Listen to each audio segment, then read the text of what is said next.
Ladies and gentlemen, today I'll be talking about the anatomy and physiology or the structure and function of the lymphatic system. So the first word that I'm going to introduce to you today is the term, we call it lymphangioactivity or the lymphangiomotoricity. So you know that we have your veins and your arteries, and they contain blood, and this blood is being propelled centrally by a pump, which is the heart. So there's a central pump, and this pump is producing that force to propel the blood through the arteries and hopefully to the veins.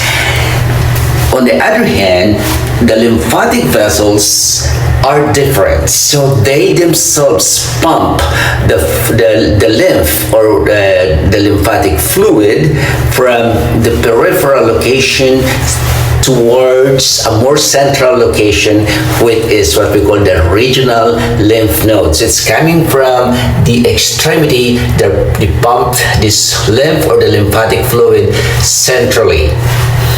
That inherent ability to contract is what we call the lymphocontractility or lymphangiomotoricity. What are the lymphatic organs in the body? First, we have the lymph nodes, we have the lymphatic vessels, you have the thymus gland, we have the tonsils, you have your spleen, and what else? You have the Peyer's patches. According to the structure and function, the lymphatic vessels are subdivided into various types. We have the lymphatic capillaries. Okay, next is we have what we call the pre-collectors, and then we have the collectors, and then we have what we call the trunks, and then the ducts.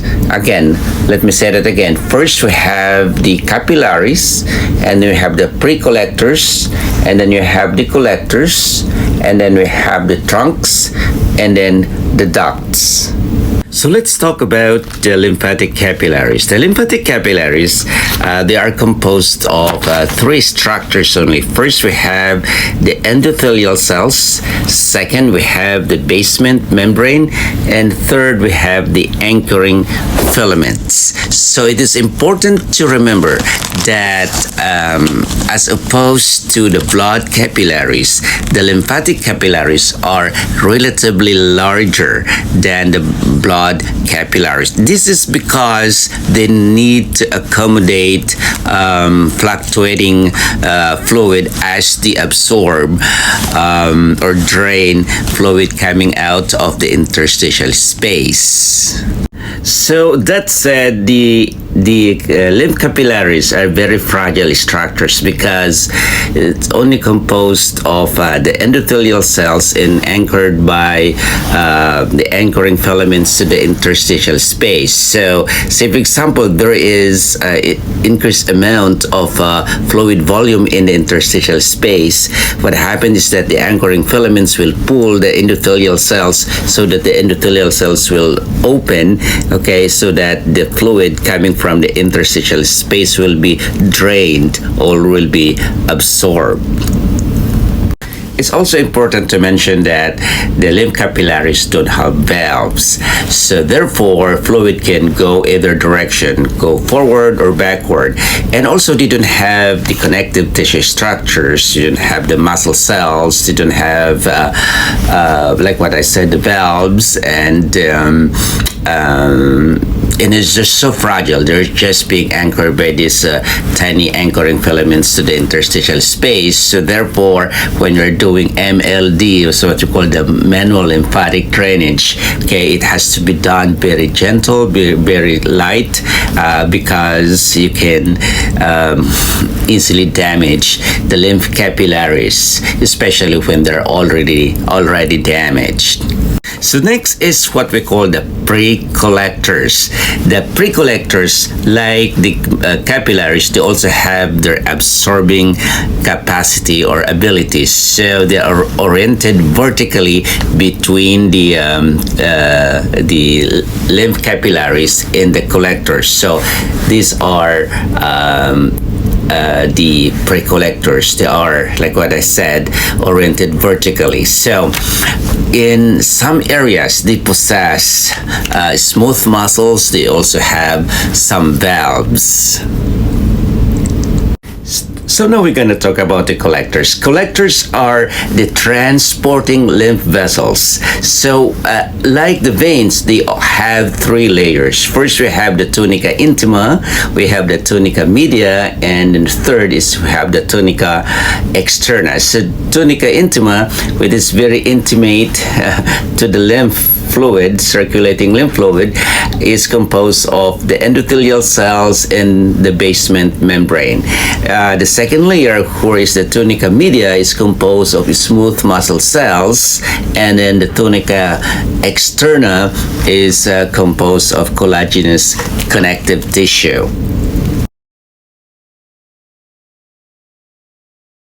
Veins. So they have valves, and these valves will ensure a unidirectional flow of the lymph or the lymphatic fluid. So they ensure that the flow is coming from distal to proximal or from the periphery to the regional lymph nodes. So if this is a collector, and we have one valve here and there's another valve right there, the distance or the space or the structure in between two valves in the collector is known as lymphangion. So unlike the blood circulation, that the blood is propelled by a central pump, which is the heart, the lymphatic transport is made possible by the intrinsic contraction, the collective contraction of these lymphangions from the distal segment of the body towards more central part, which is what we call the regional lymph nodes. Then you might be wondering, what determines the frequency of contraction of the lymphangion? There are two mechanisms that determines the rate of contraction of the lymphangion. First is by sympathetic system, the sympathetic nervous system, and the second one is your lymph volume. So when you say sympathetic system, that is under the autonomic system, which cannot be controlled by the will. And then they also responds to lymph volumes. So if the lymphatic fluid in the interstitial space is little or small in amount, the frequency of contraction of the lymphangion is also slow. However, once there is excessive accumulation or increased volume in the interstitial space, the collectors must react to increase the frequency of the contraction of the lymphangion so that you can drain you can drain this increasing volume at the interstitial space so that somebody will not swell. So at this juncture, it just makes a lot of sense that when the frequency of contraction of the lymphangion is disrupted or slows or slowed down, okay, the draining capacity of the increasing volume at the interstitial space will be impaired and people would swell. And one of the purposes of doing a manual lymphatic drainage is to stimulate these collectors to restore the rhythmic contractility or to increase their firing capacity in order to enhance their draining capacity. And don't you know that the frequency of the contraction of the lymphangion or the collectors is actually 6 to 10 times per minute at rest. However, it can increase at 10 times during exercises.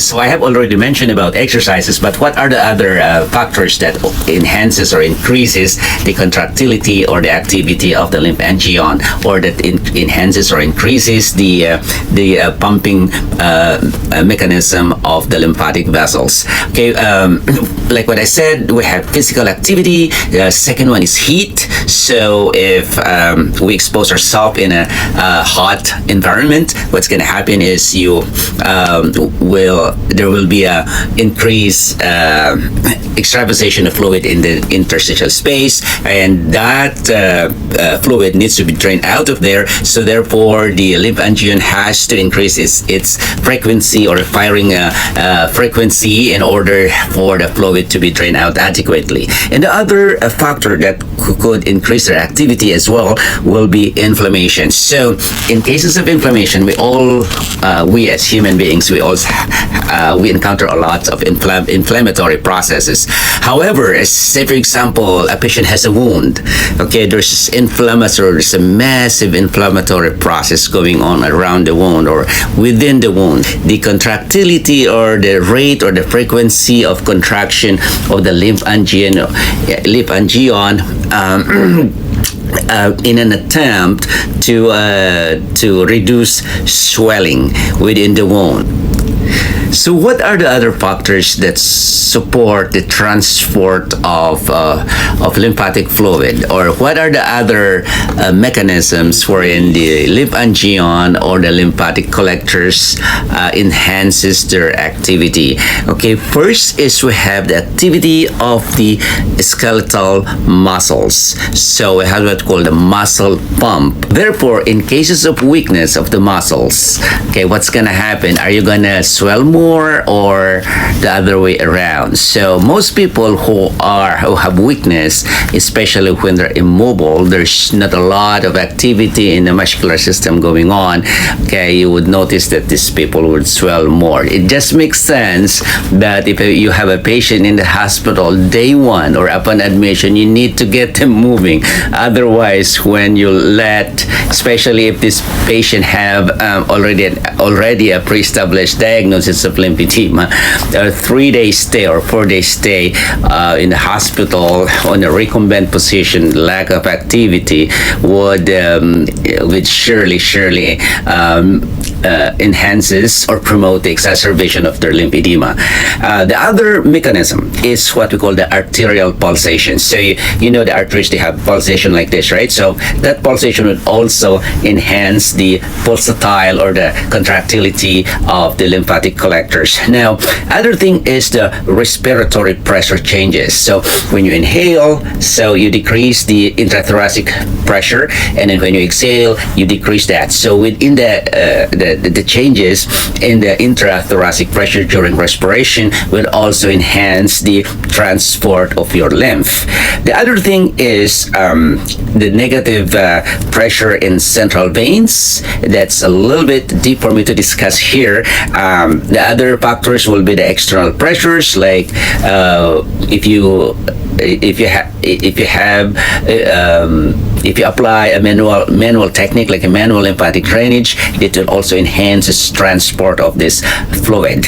And of course, the last but not the least will be the production of new lymph. So by the way, when you say lymph, once that fluid gets out of or to be drained out of the interstitial space and they enter the lymphatic system, that fluid is already called as lymph, or what we call lymphatic fluid. One of the interesting feature of the lymphatics is what we call the lympho-lymphatic anastomosis, which is the linkage between neighboring vessels. So these interconnections between adjacent collectors act spontaneously to respond to fluid imbalances. So if, say for example, you have an otherwise damaged lymphatics that drain a particular territory, the anastomosis that exists between the neighboring vessels allow for the transport of lymph from that vessel or a bundle of vessels to another adjacent group. So this would create an effective bypass when damage is done to particular pathways and results in a connection between an otherwise separate skin territories. Lymphedema specialists, the stimulation of the lymphangions through MLD or the manual lymphatic drainage and the gentle shunting of fluid through collateral connections results in a new outlet for congested territories. So we have been talking about the collectors. So if two collectors they merge, okay, they're gonna form the largest vessels of the lymphatic system. We call them the lymph trunk, or what we call the lymph ducts. So depending on what regions they are draining, or the regions that they drain, that's how we're gonna name them. So first and foremost, we're gonna talk about the thoracic duct. So the largest lymphatic vessel in the body is the thoracic duct. As you can see in this illustration, it extends from L2, that's a lumbar vertebrae 2, to the left venous angle. Later on, we're going to be talking about the venous angle in a second. Now, it approximately 1 to 5 millimeters in diameter and also could extend 40 centimeters long. Where is the location of the thoracic duct? It is located left and anterior to the spine, meaning to say that it's on the left side in the body and it's in front of the spine. And it's also deep within the thorax and also deep within the abdomen. Now, as we said that the thoracic duct ends at the venous angle. So what is the venous angle? This is the juncture or the junction between the left subclavian vein and the left internal jugular vein. So if you're a layman or general public listening or watching this video, the left internal jugular vein and the left subclavian veins, they are one of the large veins in the body. So the junction between these two veins is what we call the venous angle. If you're a student, or if you're a therapist, or if you're a medical doctor trying to study for your lymphedema certification, it is important for me to mention or to you to remember that the thoracic duct penetrates the diaphragm and runs through the chest into the root of the neck.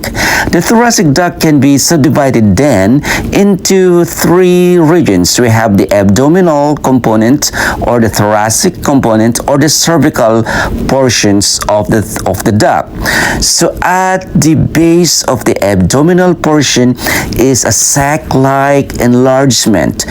Do you remember this structure? We call it cisterna chyli. So this is the sac-like enlargement at the abdominal portion of your thoracic duct. Now, it is important for me to mention that the thoracic duct collects fluid from numerous primary trunks or regions in the body, and it can be approximated that 75% of the daily lymphatic load is actually transported solely by the thoracic duct. So the total amount of fluid handled by the thoracic duct is estimated to be 2 to 4 liters daily. So we were saying that the thoracic duct actually drains the left side of the body. 75% of the lymphatic load is actually being transported to the thoracic duct. So how about the right side? So we have what we call the right lymphatic duct. Okay, the right lymphatic duct is relatively shorter, and it is approximately 2.5 centimeters in length, and it will also drain into the right venous angles. We have the right and the left venous angles. So let's talk about the lymph. What is your lymph? Lymph, or what we call the lymphatic fluid, is formed as the interstitial fluid is being absorbed from the interstitium to the lymph capillaries. And it is important for me to mention that lymph, or the lymphatic fluid, is protein rich. In other words, it has a lot of proteins. In fact, approximately 75 to 100 grams of fluid is being transported daily through the lymphatic system. Now, always remember that proteins are hydrophilic, so they draw or they attract water or they attract fluid. So it's not surprising that one of the distinguishing features of lymphedema is that when you aspirate or you analyze the fluid that's coming out or leaking out of the patient's lymph, okay, that fluid is actually rich in protein. So what we call a protein-rich edema. So what are the compositions of your lymphatic fluids? I just mentioned about the proteins, and then of course the water. Number 3 is cells. We have the white cells. We have the lymphocytes. What else? We have also foreign substances or foreign materials circulating there, and also if that lymphatic fluid is coming out of the intestine, we also see fat there, what we call the lymph, the intestinal lymph, or what we call the chyle. So as we continue with our discussion, what are lymph nodes? Are they glands? Are they muscle? Are they what type of structures is this? Are the lymph nodes? So lymph nodes are lymphoreticular organs that is encapsulated in a connective tissue. So they have their major role or functions in the body, and they are actually scattered in different locations in the body. So from head to foot, there's a lot there in the head and neck. We have what we call the cervical lymph nodes in here. In this area, we have the axillary lymph nodes. What are the other popular locations? We have the inguinal lymph nodes. And just to give you an illustration or give you some background, and the size of the lymph nodes are actually varies, and also the shape. It could be an oval, it could be circular, it could be a bean shape, it could be a kidney shape. And also it's important for me to remember that the number and the size of the lymph nodes are inversely proportional. So if, say for example, in a certain region, if there are little lymph nodes there, their size are relatively bigger. So in a region, when you have tiny of those lymph nodes, their numbers are relatively bigger as well. So it's inversely proportional. So here's a trivia. How many lymph nodes do we have in the human body? Any guess? The answer is there are 600 to 700 lymph nodes in the body. And let me tell you that they are mostly located. Oh, by the way, let me say this in a form of questions.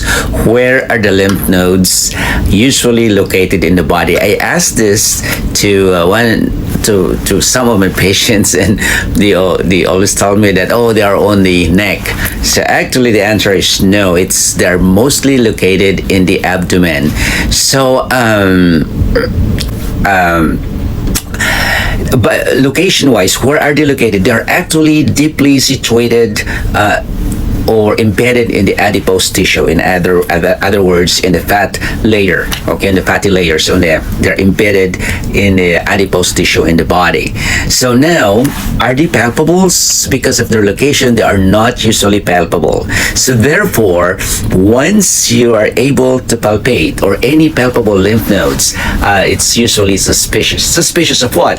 Suspicious of possible or probable infection. So that is an indication that when the lymph nodes are enlarged, they're actually overwhelmed, because I'm going to tell you right now that one of the functions of the lymph nodes is a filtering mechanism of the body. It filters bacteria, it sanitizes the circulating fluid, so that the fluid that's going to be drained back to the veins will be sterile. It also, they try to prevent bacteremia, or the presence of bacteria in the bloodstream. So therefore, they work really hard in cases of infection. So therefore, they can get enlarged. However, in a petite individual or a skinny individual, these lymph nodes can easily be palpable in the inguinal region. So therefore, it depends where you're trying to palpate. And also in the inguinal region, you know, we have the muscles there. We have the quadriceps muscles, and they have the fascia. Their fascia are very firm. So when you palpate, try to palpate some of the lymph nodes there, you cannot easily displace them. So you can easily corner them and touch them and feel them. So if at all, if they're palpable lymph nodes, you want to palpate the lymph nodes, you go and get a skinny individual and try to palpate them in the inguinal region. Otherwise, in other part of the body, especially on the neck, do not be surprised that when you go to see a doctor, so if they are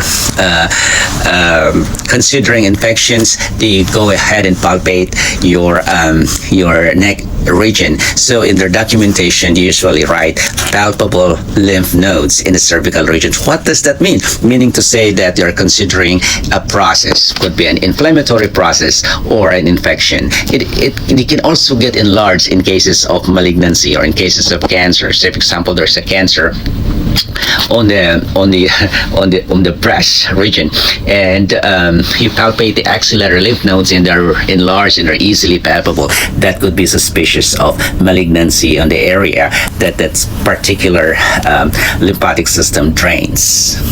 Okay, the lymph nodes are structures which are very important to me for two reasons. Number one, because they can serve as the filtering station for circulating bacteria or any foreign bodies. So it has been established that macrophages can easily get trapped in the lymph nodes, and you know that macrophages, these are the type of cells that engulf and help in the killing of bacteria. And the other reason is that the lymph nodes also is the site of production for your lymphocytes, which are your white cells. So this help in preventing or fighting infection, and also the help in the immune surveillance or the immune capabilities of the body.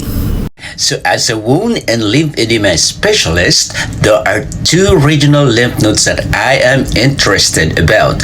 First are the axillary lymph nodes. Second are the inguinal lymph nodes. So in the published literatures, there are average of 8 to 50 lymph nodes in each region. However, in clinical findings, it's averaging to 10 to 12 lymph nodes in its region. What are the territories, or what are the parts of the body that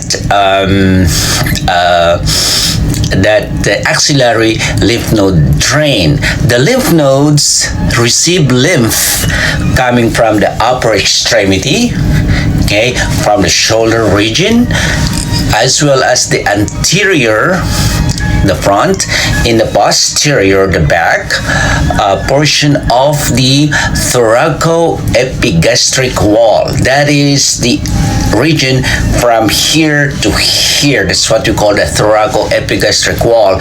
Both at the front and at the back. So those are the major territories that are drained by the axillary lymph nodes. So in cases of mastectomy, in cases of radiation therapy, in cases of any type of surgery involving the shoulder, where the lymph nodes are intentionally or accidentally removed, or intentionally or accidentally destroyed, or even in cases of like excision biopsy. So when these lymph nodes are touched or damaged, okay, what's gonna happen? It may result to congestion of the territories that they drain. So lymphedema specialist manual lymphatic drainage, sometimes we manipulate or we stimulate this area, the proximal and the medial part of the arm, and also in the pectoral region, and also in this area, in order to prepare or stimulate the remaining lymph nodes to receive lymph. So how about the inguinal lymph nodes? The inguinal lymph nodes are divided into the superficial group and the deep group. In a thin muscled individual, the superficial group can easily be palpated. They are palpable. Okay. Now, most of these lymph nodes are actually embedded in the structure. We call it the femoral triangle. So please visit or think about the sweet memories of your medical school or physical therapy school or nursing school if you happen to dissect the cadaver, and remember that femoral triangle. And by the way, what are the borders of the femoral triangle? Okay, you have the sartorius muscle, we have the adductor, the long adductors in this area, and we have of course the inguinal ligament. So those are borders of the femoral triangle. Now, in published literatures, there are like 6 to 12 nodes. However, in most recent clinical reports, there are average of 10 lymph nodes. Now, what are the territories that the inguinal lymph nodes drain? First, we have the area below the navel. So from here to there. Okay. Next, we have the external genitalia, and we also have the gluteal region, and you have the perineum. Those are the territories that are drained by the inguinal lymph nodes. Now let me tell you a story. I have this patient that was referred, and I evaluated this patient. He has a very classic sign of lymphedema affecting the right lower extremity, meaning to say the right leg. And when I asked and tried to do an interview to look for the risk factors, and the patient didn't have any family history of lymphedema. The patient is not obese. He is slim, and also he doesn't have any non-exposure to mosquito bite, or he doesn't have any chronic venous insufficiency, and he doesn't have any history of cancer or any cancer-related intervention. However, I asked, what surgery did you have? And he said that 8 years ago, I have a total hip replacement. So there are more and more evidence-based papers now saying that even just just a damage of one inguinal lymph nodes could result to congestion of the lower extremity on that side. So the risk of lymphedema is higher on patient with any type of surgery involving the joints such as the hip and sometimes the knees as well. I'm also getting some patients had history of total knee replacement, and with the presence of coexisting factors like obesity and whatnot, sometimes they do develop lymphedema. I realized there's were a lot of informations, but I hope that I was able to give you a good working knowledge on the structure of the lymphatic system. Part 3 of this series will delve on the physiology of the lymphatic fluid and the pathological basis of lymphedema. I'll see you there.